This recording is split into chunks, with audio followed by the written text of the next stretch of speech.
So the story of 100% Dad and how this all started, it was 2014. I was worried I'd be dead by the time I was 30, and that's a story in itself.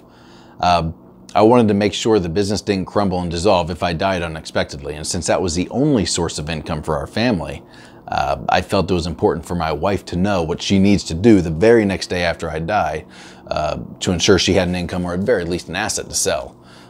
Now, she had been involved in the business before, but then our second child was born in 2013, I think, and we never saw her again, so she was kind of not as involved at all.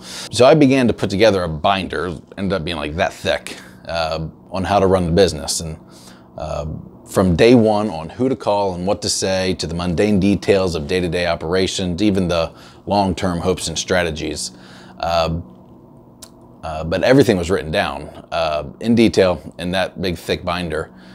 It even included some post-death letters to team members. It was morbid, it was creepy, it was pretty cool, and it was downright genius because it gave me a lot of clarity into business, and it was an actual tool for her to use to get through a very difficult time if it were to happen. In fact, once I finished it, I thought it was such a smart idea that I thought to help the future of our family, with or without me, that should, do the same thing, but for our family. And so I figured if I could replace Townsend, the business owner and operator, in text, I could replace Townsend, the dad, almost the same way. And so with that, I kind of just began to jot down some thoughts and notes to my two boys at the time. They're 3 now. And that was around 2015. About halfway through that, writing the text, I kind of started to change how I phrased everything, from writing literally to my boys. In the event I die, they would read it. I started to sense that it might not be a good tool, not only for my boys, but for other people as well. So I started changing the way I phrased things. And so I finished the first version of that book in 2015. And at the time I had called it Trying to Be Awesome, the 2015 edition. We had a friend, Allie, edit it. And in early 2016, we reformatted it some and renamed it Trying to Be Awesome, the 2016 edition, because we're very creative in our name titles. And then I had my third boy, followed quickly by my third business, because with every kid, I have to start a business. Russell Coffee Service when Levi was born, Auburn Group when Ryder was born, and Florida Best Vending and Micro Markets when Aiden was born.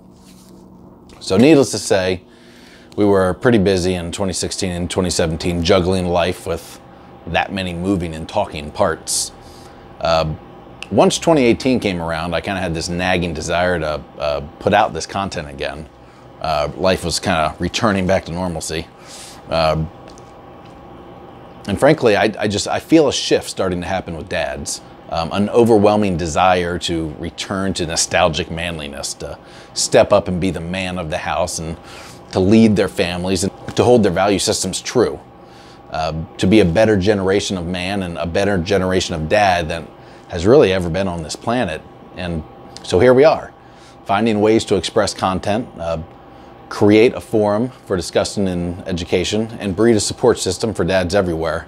And that is our goal, and that's our ambition. And you know what? I really think it's gonna work. Now, a huge disclaimer, by the way, the book, still not published. Honestly, most of this content's gonna kind of come from pieces of it. Might publish it one day. Frankly, parenting books are boring. So I haven't quite come up with a way to make it a better read, to where it's not like you're put yourself to sleep. So there's nothing there to look for. So I'm just putting my thoughts out there because it's my platform, and worst case scenario, this thing is a colossal failure, and at least there's a recorded history for my boys to know how I intended to raise them, and how I would expect them to raise their kids. So I don't care if you duplicate the things I do or the things our family does, because that's not the point. That's not the purpose. For my family, they're important. For your family, you do you. I don't want to be the guy that tells everyone exactly what they need to do to be a good dad. I'm the guy who tells you my opinion and gets y'all to think about why you do what you're doing. The why is all that matters. If you're thinking about the why, you're set. This platform contains my thoughts, my opinions, but more than that, it's a group of common thinkers, good dads. It's a place to look for counsel, advice.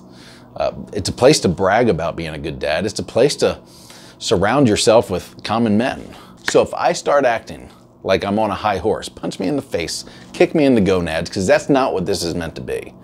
Watch the videos, read the content, comment, email, engage the content, and give me your opinion. I'm listening. That's the story of 100% Dad.